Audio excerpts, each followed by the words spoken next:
All right, super. So speaking of Jameson, I stopped by the Jameson counter a little bit ago, and they convinced me that it was a good idea to have one before coming up on stage. So I don't know if that's really a good idea or not, but we're going to find out. So excellent, my presentation is up there. So I'm Dr. Melissa Sassi, and I am a former imposter. Yes. Let me tell you a little bit about me. So I am the chief penguin at IBM. Yes, I came up with my own job title. Who doesn't want to have a fun animal job title and kick that boring job title to the curb? All right?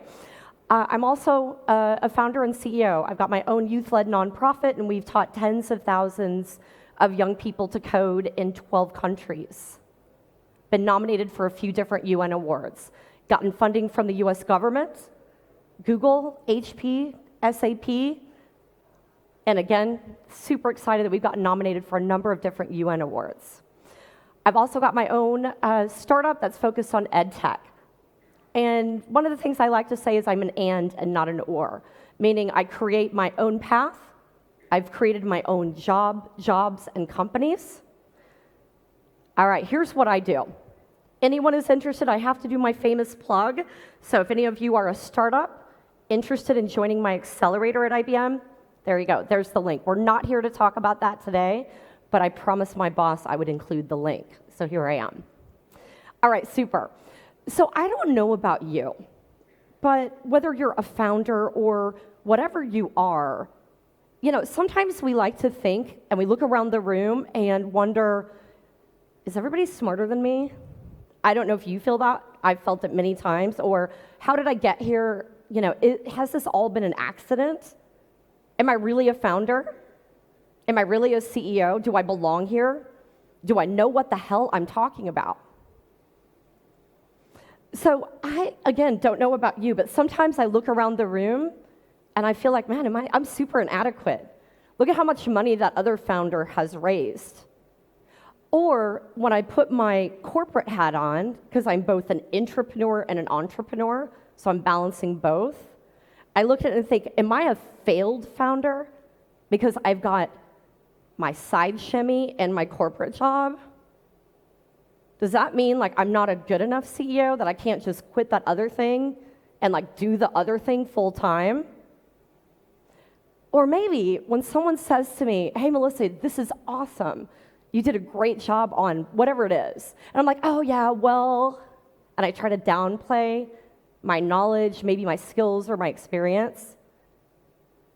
I just realized not too long ago, and I've been giving this talk for a long time, and I've changed it up in different avenues and venues and whatever. But I just realized something not too long ago. Sometimes the person sitting across you is a jerk. It makes you feel inadequate. So it's not really you who don't belong at that table. It might be that other person who's making you feel like you don't belong. And sometimes that's really hard to figure out. Is it your internal voice that's telling you, hey, there's something wrong, you don't belong here, you're not smart enough, whatever? Or is it that that other person's making you feel that way? It doesn't matter where it's coming from. We all need to have the tools to figure out how do we manage it? How do we kick it to the curb? You know, I work in tech. You know, I work at IBM. I have a tech platform, and I teach kids to code. You know what? I couldn't code my way out of a cardboard box. I've done hour of code. I've done Scratch. I have no idea how to code. You know, sometimes I'm sitting across the room, or I'm sitting at a table, and everyone's super technical, and I look and I'm like, oh, why am I not a developer? So sometimes I have this irrational need to feel validated. Like I need someone to come to me and say, hey, you did a great job here. It's stupid. Why can't I tell myself, this is amazing. What you've done is awesome. It's annoying. And again, you know, sometimes you've got that jerk across the table, and I don't mean to say that the dude is always the jerk. And by the way, guys suffer from imposter syndrome too. You might just show it differently. Again, I don't know about you, but I often have this, I have a high EQ, and so I often, have this really innate understanding of what do I think people need, because I look and I put myself into their situation, and I try to empathize as best as I can. And so I feel like, and I look, and I'm like, okay, what would I want if I were in that scenario? What would make me feel valued? Not everybody does that. Not everybody cares about that. But either way, regardless of whether it's you telling yourself this, or somebody else telling you, or the opposite, we all have to remember that, you know what, we're not succeeding by accident. We achieved that thing. Whether it's your raise, whether it's your first paying customer. I'm super excited. 2 months ago, I got my first paying startup for my EdTech platform. You all know how hard that is.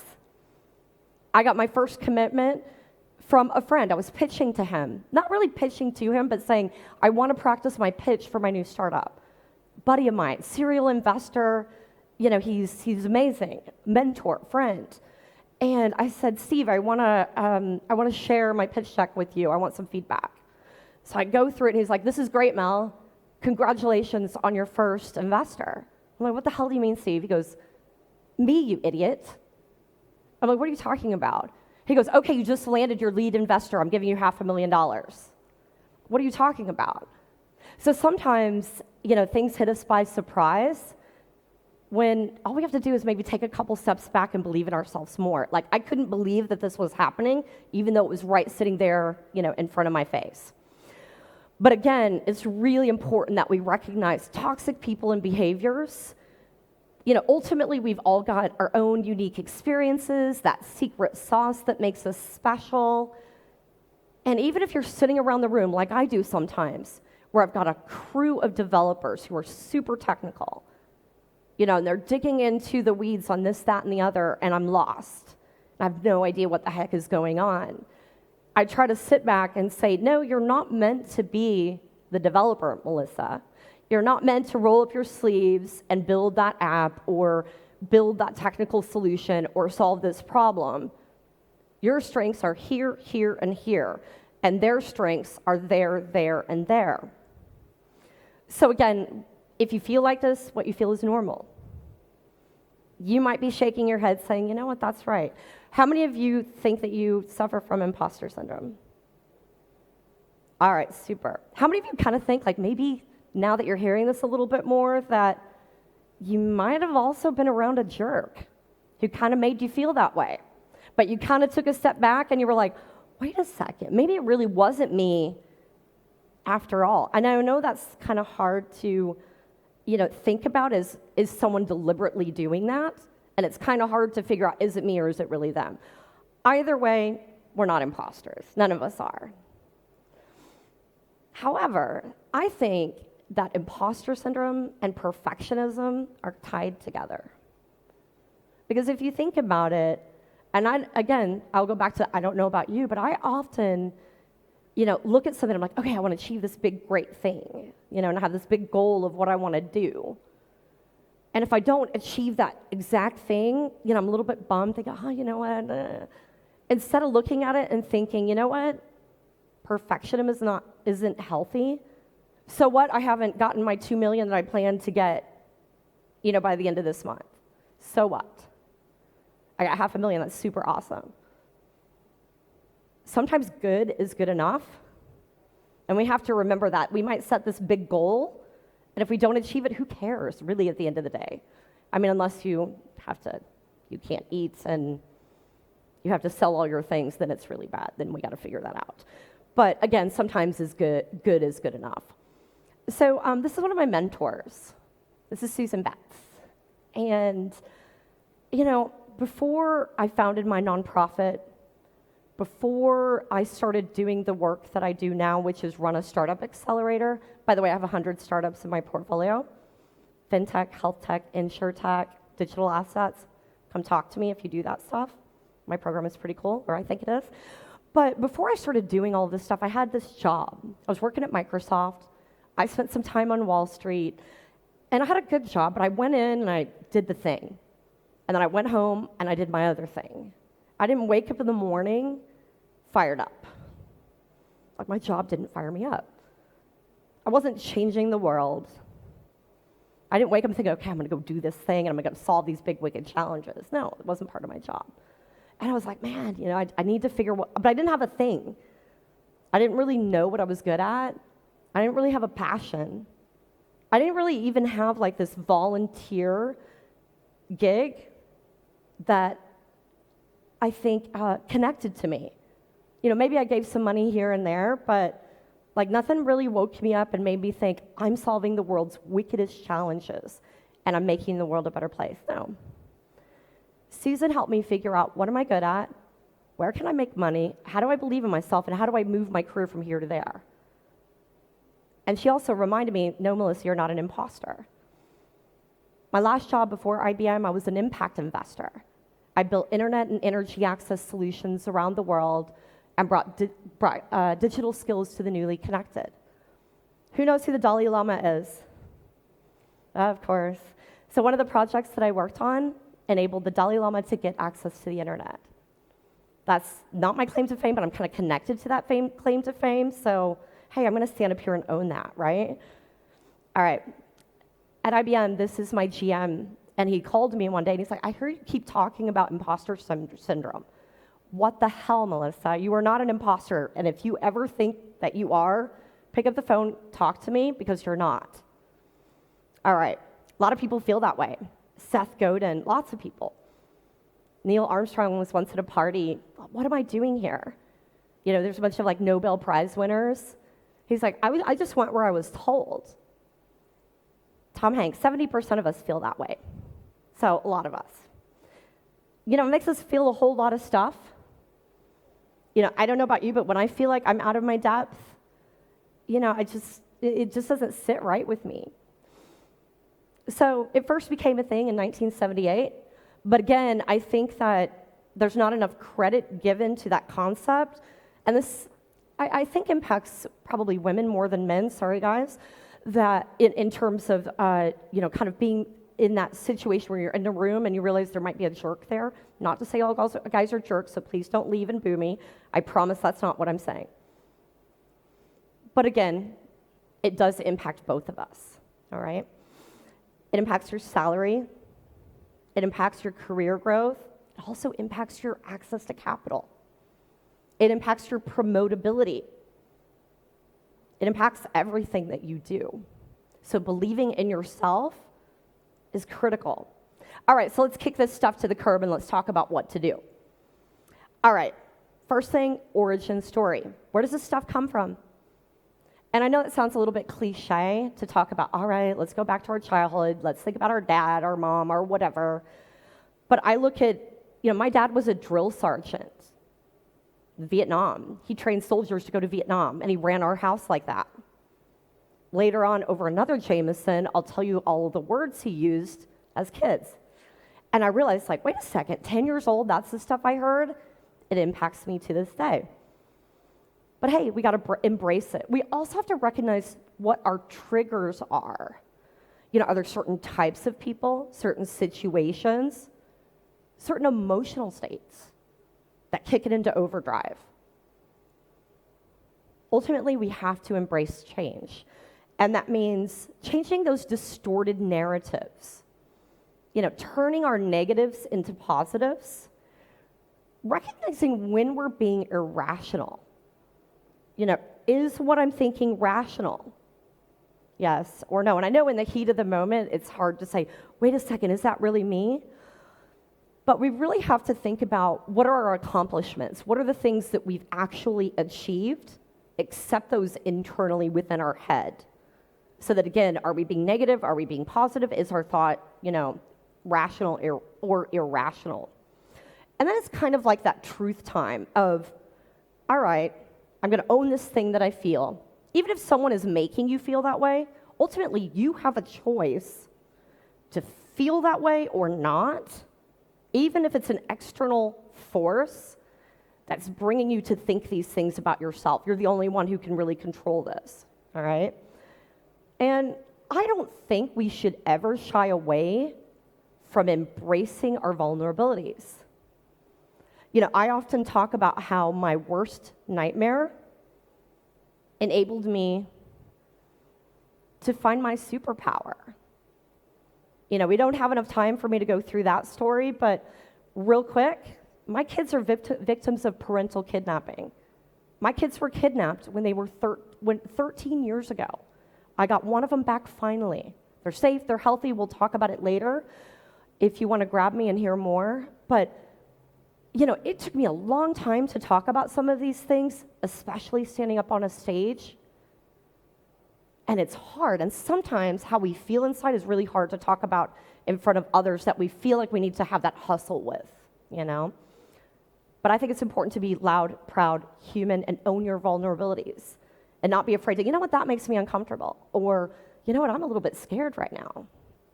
Naturally, I'm not expecting you to go and cry in front of a VC because you're scared. Don't do that. That's not good. All right, we got to embrace our awesomeness.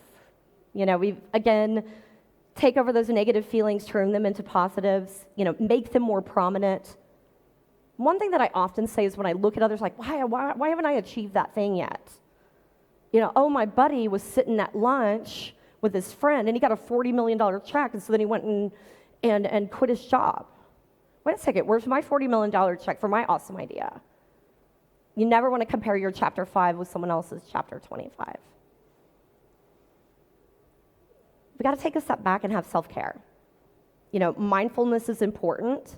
Regardless of whether you're a VC, a founder, working in a startup, whatever it is that you do, we're gonna fail, we're gonna make mistakes. We need to value them. I often say, and you've heard this before,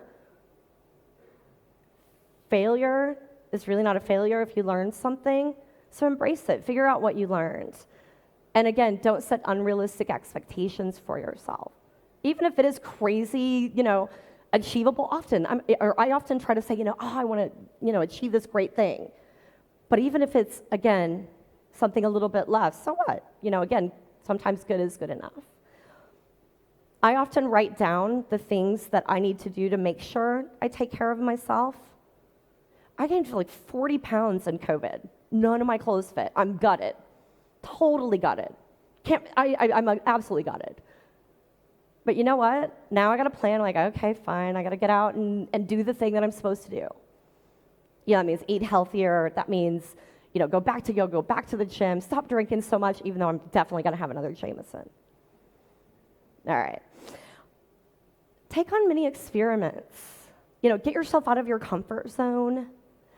One of the things that helped me move my career from one place to another, which now it's all about education, tech, startup ecosystem, youth, making the world a better place. I volunteer with the UN. I sit on a UN task force that's all about enabling youth to gain access to resources to help protect them from violence.